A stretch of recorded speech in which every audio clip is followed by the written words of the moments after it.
Hello students, welcome to Maximum K-Mod channel. 10th standard Max, chapter 7, mensuration, example 7.8 கான solution பார்க்கலாம். Find the diameter of a sphere. ஒரு sphere இருக்கு. Sphereனா பால் மாதிரி, சரிங்களா? இந்த sphere உடைய diameter find பண்ண சொல்றாங்க. The diameterனா என்ன? பாதி இந்த சைடு 6, இந்த சைடு ஒரு ரேடியஸ், ரெண்டு ரேடியஸும் சேர்ந்தால் தான் டயாமீட்டர். ஸோ டயாமீட்டர்னா என்னென்னா ரெண்டு ரேடியஸ் இந்த சைடு ஒரு ரேடியஸ், இந்த சைடில் ஒரு ரேடியஸ், ரெண்டு ரேடியஸை ஆட் பண்ணால் தான் நமக்கு டயாமீட்டர். இப்போ டயாமீட்டர் என்னன்னு சொல்லலாம், 2r அப்படின்னு சொல்லுவாங்க. அப்போ நமக்கு ஆர் மட்டும்தான் ஃபார்முலாவில் வரும், நம்ம ஃபார்முலா யூஸ் பண்ணும்போது. இப்போ டயாமீட்டர் வேணும்னா நம்ம என்ன பண்ணணும்னா 2ஆல் அந்த ரேடியஸை மல்டிப்ளை பண்ண போகிறோம். அதான் நீங்கள் நம்ம பண்ண போகிறது. Now solution.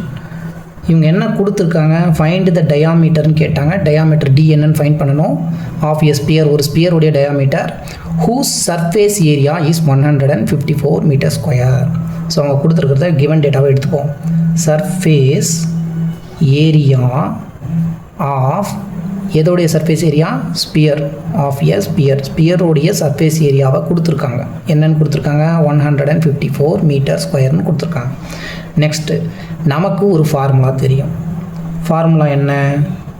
ஃபார்முலா அப்படின்றது சர்ஃபேஸ் ஏரியா ஆஃப் ஸ்பியர். அதுக்கான ஃபார்முலா என்னன்னு பாருங்கள். Surface area of the sphere நம்ம வீடியோஸை ப்ரீவியஸாக எல்லாத்துக்கும் கிளியராக போட்டிருக்கோம். எந்தெந்த ஃபார்முலாஸை எப்படிலாம் டிரைவ் பண்ணாங்கன்றதை அதை பார்க்கலன்னா ஒரு தடவை பார்த்துருங்க. இப்போ ஸ்பியருடைய சர்ஃபேஸ் ஏரியாவுக்கு ஃபார்முலா வந்து 4πr ஸ்கொயர் யூனிட்ஸ் எழுதியாச்சு. Surface area of the sphere அவங்க சர்ஃபேஸ் ஏரியாவை 154 மீட்டர் ஸ்கொயர்னு சொல்கிறாங்க. நம்ம என்ன சொல்கிறோம், ஃபார்முலாவில் 4πr ஸ்கொயர்ன்றோம். ரெண்டுமே என்ன, surface area of the sphere தான்.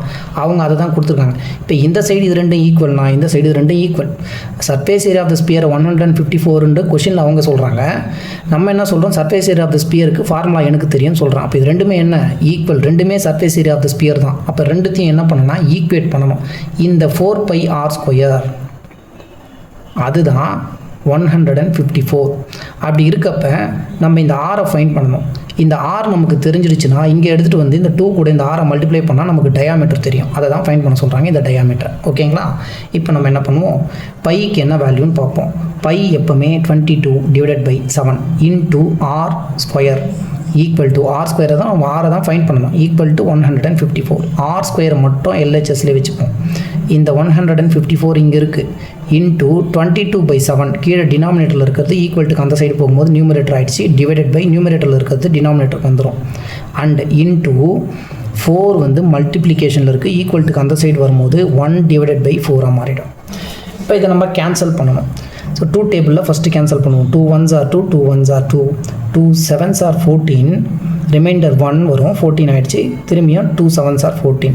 இப்போ 11 77 கேன்சல் பண்ணலாம். 1 times 7 11 7s are 77 ஆகிடுச்சு. Next 7 7s are 49. இந்த 7 மல்டிப்ளை பண்ணால் 49 இன்ட்டு இந்த 1 இருக்குது, டிவைடட் பை ஒரு 4 இருக்குது. இப்போ என்ன பண்ணணும், 49 டிவைடட் பை 4ன்னு வந்துடுச்சு. இப்போ 49 4ஆல் டிவைட் பண்ணலாம். டிவைட் பண்ணும்போது நமக்கு சரி 49/4 இருக்குது. அதை அப்படியே வச்சுப்போம். ஆர் ஸ்கொயருன்றது என்னென்னா 49 டிவைடட் பை 4. நம்ம ஏன்னா இங்கே ஸ்கொயருக்கு இந்த சைடு கொண்டு வரும்போது இது என்ன ஆகும், ஸ்கொயர் ரூட்டில் வந்து ஈஸியாக நம்ம எடுக்கலாம். சரி, அதை நீங்கள் செக் பண்ணிக்கணும். ஸ்கொயர் ரூட் இருக்குங்களா, அப்போ ஸ்கொயர் ரூட்டில் இது 49 4 போகுமான்னு பார்க்கணும். இப்போ ஆர் மட்டும்தான் நமக்கு தேவை. ஆர் மட்டும் வேணும்னா இந்த ஸ்கொயர் அந்த சைடு போகும்போது ஸ்கொயர் ரூட்டுக்குள்ளே 49 4 வந்துடும். ஸ்கொயர் ரூட்டுக்குள்ளே இருந்து 49 எடுக்கணும். 49 நம்ம எப்படி எழுதலாம், ஸ்கொயர் ரூட்டுக்குள்ளே 49 இருக்குது. அப்போ 7 7s are 49 எழுதுகிறோம். ஸ்கொயர் ரூட்டில் 2 7க்கு ஒரு 7 வெளியே எடுத்துடுறோம். அதே மாதிரி 4 இருக்குது ஸ்கொயர் ரூட்டுக்குள்ளே, கீழேயும் ஒரு ஸ்கொயர் ரூட்டு. 4ன்றது 2 2s are 4ன்னு எழுதலாம். 2 2க்கு ஒரு 2 வெளியே எடுக்கிறோம். அப்போ 7/2. ஆன்சர் வந்து ஃபைனலி 7/2. ரேடியஸ் வந்து 7/2 வந்துருச்சு. நம்ம என்ன ஃபைண்ட் பண்ண சொல்கிறாங்க, ரேடியஸ் தெரியும். இதுதான் வந்து ரேடியஸ். நம்ம என்ன ஃபைண்ட் பண்ணணும், we have to find diameter. டயாமீட்டர்னால் என்ன, டிக்கு ஃபார்முலா என்ன, 2 தடவை ரேடியஸ் 2 இன்டூ ஆர். இப்போ 2 போடுறோம், இன்டூ போட்டு ரேடியஸ் ஆர் நம்ம என்ன ஃபைண்ட் பண்ணியிருக்கோம், 7/2 போடுறோம். இப்போ இந்த 2 கேன்சல் பண்ணோன்னா நமக்கு 7. யூனிட்ஸ் என்னென்னு பார்க்குறோம், மீட்டரில் கொடுத்துருக்காங்க. அதனால் என்ன பண்ணணும், இங்கே மீட்டர்னு எழுதணும். இது டயாமீட்டர், ஸ்கொயர்லாம் எழுதக்கூடாது, ஏரியாவுக்கு மட்டும்தான் 7 மீட்டர் ஸ்கொயர்னு எழுதணும். Finally diameter of the sphere is 7 meters. இதுதான் நமக்கு ஃபைனலான ஆன்சர். அண்ட் தேங்க்யூ ஃபார் வாட்சிங். மறக்காமல் லைக் பண்ணுங்கள், சப்ஸ்கிரைப் பண்ணிக்கோங்க.